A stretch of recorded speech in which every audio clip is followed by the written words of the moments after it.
Hey guys, it's Oelde here, and we've just been given the first details for Lion King Oelde, the new unit who's coming to World Divisions JP tomorrow at the stroke of midnight on December 1st. And by the way, for all you globalists out there, in case you're wondering when this hot new unit is coming to us, if we take a look at Hiroki's roadmap for December releases right here, seems like he's going to be scheduled for December 22nd alongside the vision card that will come to the JP version next week. So you know, if you need to do some planning for your visual at the end of the video, we'll also be talking about if you should try and pull for him or if you should just skip him and wait for something else coming later down the line. The one thing I'm really quite surprised about is that he is actually a water unit this time, which is kind of weird to me because I think so far all of the Leonis boys, well, not all of them, but most of them have been of the fire element. So I wonder what's up with that. Maybe their idea is that since this is Papa Leonis here, they make him a water unit so that he can give a spanking to all the naughty little Leonis boys out there. But more than likely, I guess they wanted to introduce a cost 100 water unit at this point in time to give the water teams a better chance against the fire evade teams. And King Oelde, Young King or Lion King Oelde is actually pretty much a anti-evade character, so we'll talk about that in just a bit. For now, I want to go over the jobs for this character. Now, the character itself is called Lion King Oelde or Oelde the Lion King, whichever way you prefer. And then the main job translates to something like Lion King of the Great Lands. For the sub-jobs, Oelde has Paladin as well as Trick Lancer, and after we cover all the skills that are unveiled here, we also take a look at the sub-job skills. First of all, the name of the limit burst is even if it's gods that we have to make enemies out of. And if you guys recall, this is actually, I believe, a piece of dialogue, a line that Oelde says in one of the main story chapters, I forgot which one. And I find it really interesting that they've taken that and broken it into two pieces for this two-part move. The first part of the move is pretty simple.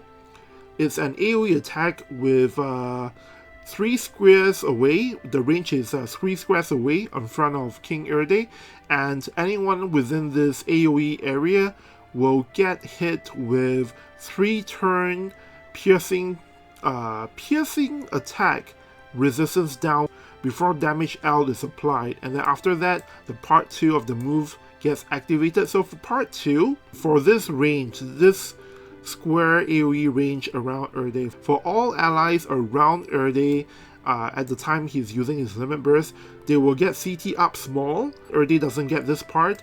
And then the next part of the move is all the allies over here, including Oelde, will also get ATK greatly increase as well as accuracy greatly increase.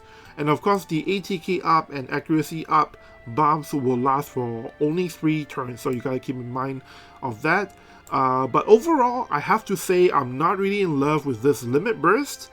It's not really the most exciting limit burst out there, and if you look at it in terms of what it can do, I mean, it's just damage to a bunch of enemies in front of Oelde.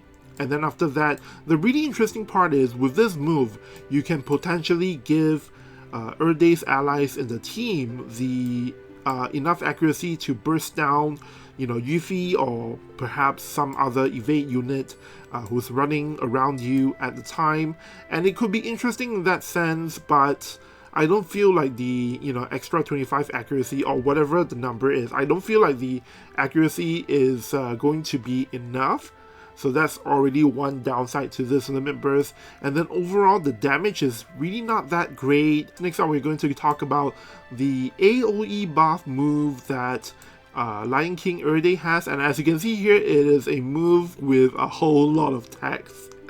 So this is the direction that they're going with for a lot of the newer characters. So we're going to break it down for you here. First things first, everyone in this AoE range around Lion King Oelde, everyone will get area resistance up for 3 turns, and then on top of that, Oelde himself gets re-raise, and when re-raise is on Oelde, he will also get an additional effect of physical damage increased.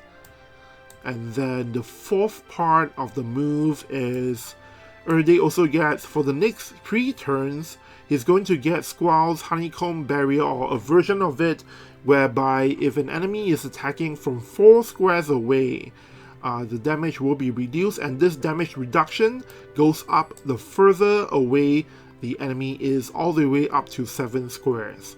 And so that's the 4th effect, and the 5th effect is that Oelde will also get 3-turn AP regen medium. So just a quick recap, 5 things in a single move. Can you believe that? First of all, the only part that affects allies around Oelde is the AoE resistance up part. That's the only thing your allies get, and then everything else from here on out is for Oelde alone. The second part of the move is that Oelde gets re-raise. The third part of the move is while re-raise is on, Oelde also gets physical damage increase. The fourth part of the move is for the next 3 turns, Oelde gets a version of Honeycomb Barrier that starts reducing damage when the enemy is 4 squares away up to 7 squares, and of course the further they are, the more damage it will reduce. And then the 5th and final effect is 3-turn AP regen medium. Next up, we're going to talk about the only attack move outside of the Limit Burst that they've revealed for Lion King Oelde. This is called, let's see here, Lion's Drain. And it's pretty much the same as Calculated Rend, except this move is 5 squares away. King Bradley and Zidane, their version is 6 squares away. But for Papa Leonis here, he only gets up to 5 squares away. When you use this move, before any damage happens, Papa Leonis will get defense penetration up for this move only, and then after that, this move will also break physical barriers. And then the third part of the move is that it will do a increased accuracy attack, featuring 2 hits of consecutive damage, M. And finally, it will drain a portion of the damage dealt. Kinda like King Bradley's Calculated Rend, except it's 5 squares, range 5 instead of range 6. And then instead of CT up, you get damage drain instead, which is kinda good because, you know, Papa Leonis here, or Lion King Oelde here, is a spear user, so he can't use the Blood Sword to drain all that damage. Now, outside of those moves, they also revealed the Master ability for Lion King Oelde. For all your water allies, they get HP, or rather maximum HP plus 10%, and then water ability plus 15. And then to Papa Leonis himself, he gets single target resistance plus 10, as well as reaction block plus 20. The fact that there is single target resistance here makes me think that, you know, he's one of the newer type of units where they keep giving sources of single target resistance to, so that you're not going to die that easily to Soul, to Alaya, and all these other units that have multiple hitting single target attacks. Should be pretty strong durability wise, but again, we will have to wait for the full kit to come out before we can make a proper evaluation of the unit. Now, I want to take a quick look at the moves that Papa Leonis here can possibly get from his sub-job. If you go and take a look at the characters that have Paladin have a sub-job, you notice that they pretty much have all the same moves. So it's always going to be Blade Bash, Saintly Healing, Sentinel, Taunting Blade, Divine Grace, and then the one difference that all these units have is that some of them have Saintly Wall, which is a physical barrier, and then the other version that other characters have is basically Courage, right? So I think for Papa Leonis here, because he already has Re-Raise, I think they're not going to give him Courage here. They're probably going to give him the physical barrier for the Paladin sub-job. For the Trick Lancer sub-job, I think I have it right here.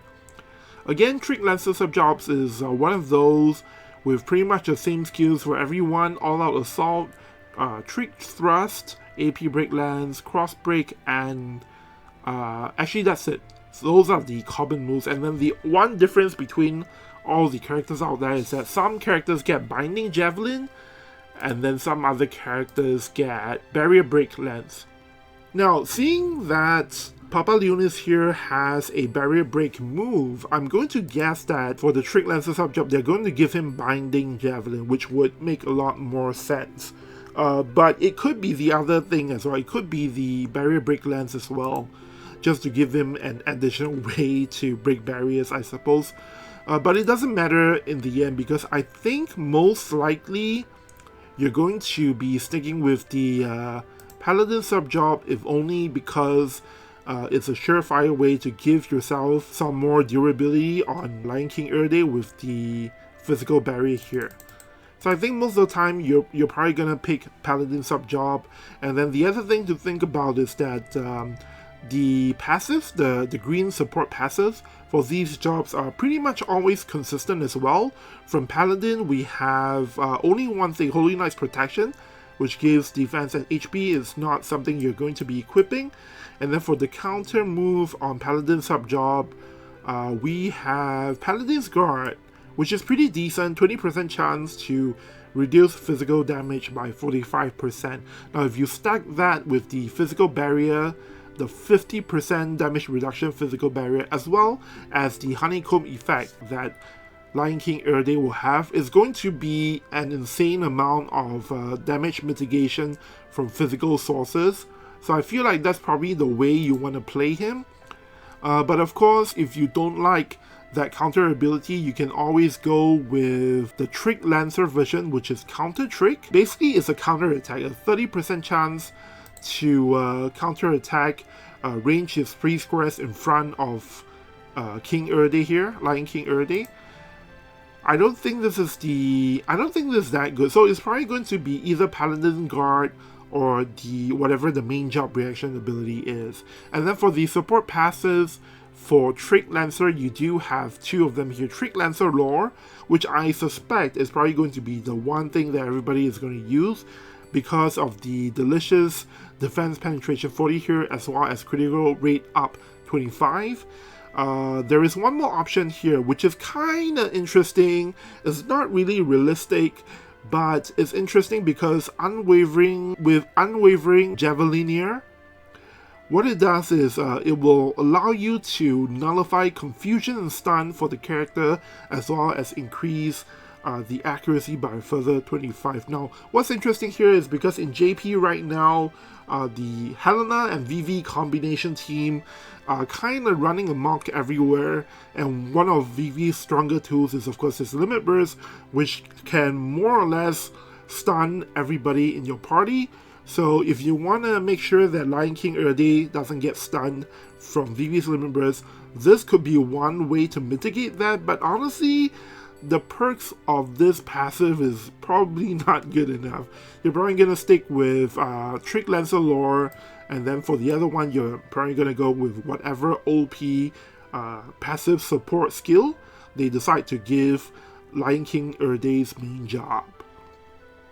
So yeah, so that's about it. That's about the everything that we know about Lion King Erde's job and skills at the moment. Of course, like I said, we really need to see all of his moves to be able to make, a final evaluation. I will be doing a full kit review once again tomorrow, when basically the JP version finishes maintenance. So for those of you guys who are interested to check that out, I will have the link for you somewhere over here after I've scheduled it.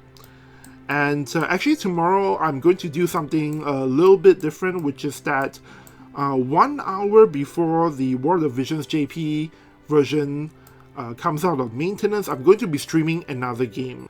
Tomorrow, 1 hour before the start of the World of Vision stream. So I thought it would be interesting to play the trailer. So this game is called Morimans, and it's only available in Chinese at the moment, and only in 5 countries: Singapore, Taiwan, and 3 other places. I don't remember where. But it's basically a gacha version of Slay the Spire, and is made by the guys behind a game that I used to play quite a bit of called My Turn. Unfortunately, it wasn't very popular, so they had to disband, and then now they've kind of gathered back together to make this new game, which, as you can see here, is a roguelike, right? And the gameplay portion is, you know, as you can see here, is pretty much quite similar to Slay the Spire, except you have like a full party of characters, and the art is really nice, the music, the voices are really great. So I'm really looking forward to trying this out tomorrow. And if you're interested, I invite you guys to come and join me on that stream as well, starting 1 hour before my World of Vision stream.